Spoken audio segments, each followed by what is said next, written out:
Good morning, students. Moving forward to next dynasty. This dynasty was considered amongst the earliest dynasty of India. It is the Chola dynasty. This ruled from 3rd century to 13th century. Very long span of time. So the historians divided as them early Cholas, imperial Cholas or medieval Cholas and later Cholas. You can see the map of Chola dynasty, which is of 300 BC or 3rd century BC. This is southern area of India and peninsular region. You can say Cholas were controlling or ruling here, and not just India, they were ruling here also. This is Singhal Dweep. This is now known as Sri Lanka. So they were ruled over India and Sri Lanka too. You can see this map also. In this map, blue color is for Chola territory and pink color is showing their influence. उनका प्रभाव कहाँ कहाँ था ये भी दिखा रहा है ये मैप। तो इंडिया में तो था ही, श्रीलंका में भी उनका रूल था। उन्होंने सिंघलीज रूलर को हरा करके और अपना उस पर भी कंट्रोल कर लिया था, ऑक्यूपाई कर लिया था।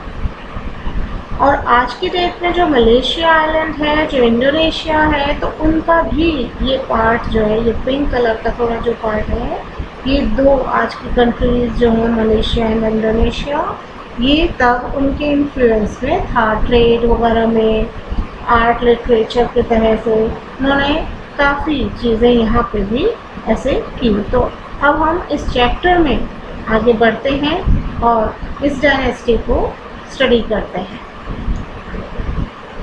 Chola dynasty. It was one of the main states of ancient Dakshin Path. Other two were Pandyas and Chera of Kerala. ये जो पांड्यास और चेरास केरला के हैं, ये भी इन चोला डायनेस्टी के साथ ही थे।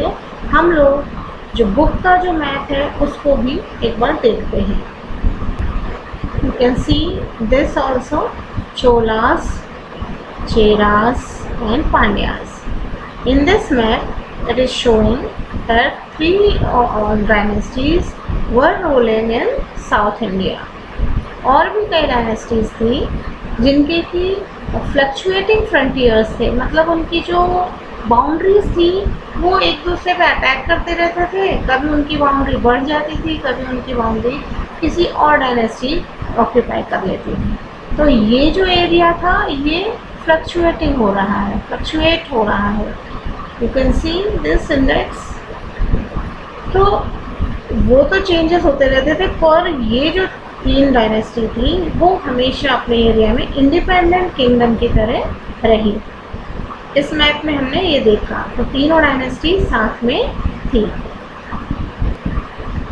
Now moving forward, in Ashoka's edict, this state is described in the form of an independent state. जो अशोका के एडिक्ट मिले हैं इंडिपेंडेंट स्टेट की तरह ही बताया है। People of Chola state were Tamil speaker, उनकी लैंग्वेज थी तमिल। उन्होंने हाई क्वालिटी लिटरेचर को काफ़ी एनकरेज किया in Tamil language Kural written by Thiruvalluvar is an excellent example.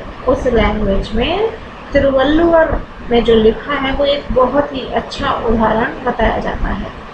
Chola king 100 BC में जो राजा थे चोला किंग, उन्होंने इस डायनेस्टी की फाउंडेशन किया, स्थापना की। और कौन से सिटी था वो सिटी का नाम था पुगर नगर या पुहर भी बोलते थे।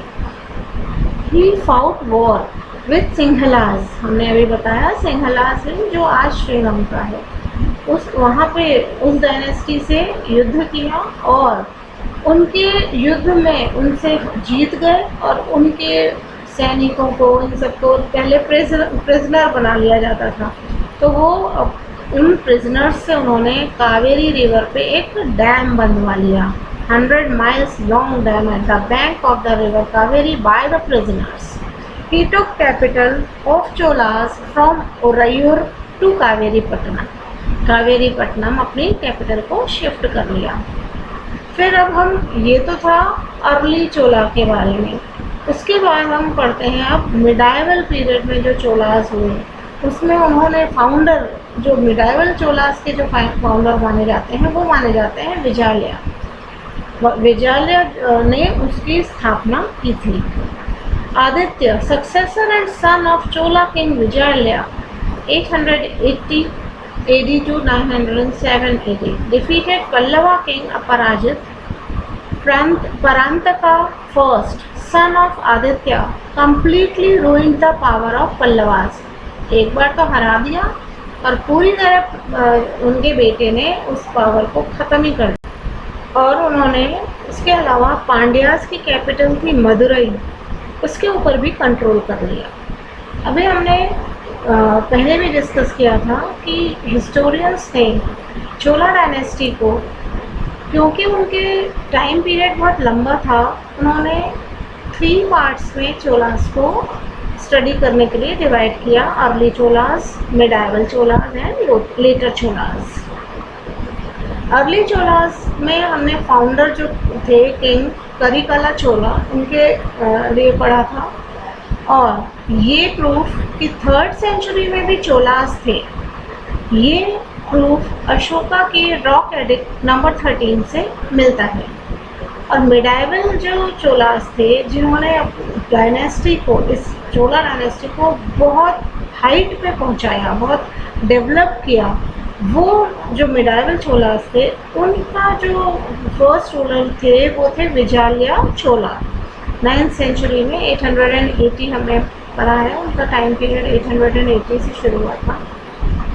तो उन्होंने तब से बहुत अच्छा उन्होंने डेवलप किया चोला डायनेस्टी में, कई चीज़ों को डेवलपमेंट मिला, उसमें से आर्ट, लिटरेचर, आर्किटेक्चर, मेटल के जो आइडल्स हैं वो बहुत ज़्यादा मशहूर हैं। उस समय का जो मेटल बना था, उन्होंने जिस प्रोसेस से किया था, वो सारा ये चोलास का, उस आज भी वो वर्ल्ड में माना जाता है कि ये सबसे अच्छी क्वालिटी का मेटल था। और जो लेटर चोलास थे वो बहुत ज़्यादा नहीं अपने डायनेस्टी को संभाल पाए, वीक पड़ते चले गए, और अंत में पांड्यन डायनेस्टी ने उन्हें बिल्कुल डिसएस्टेब्लिश कर दिया। 1279 AD में चोला डायनेस्टी ख़त्म हो गई और it was succeeded by Pandyan dynasty. तो हम इन चोला रूलर्स के कुछ, एक जो रूलर्स थे जिन्होंने बहुत ज़्यादा ब्रेव थे, not just brave, they were good administrator, they were very strong and they had very strong military and naval power. They gave patronage to art, literature, sculpture, architecture, metallurgy, etc. हम उन्हीं के बारे में आगे next video में पढ़ेंगे। Thank you.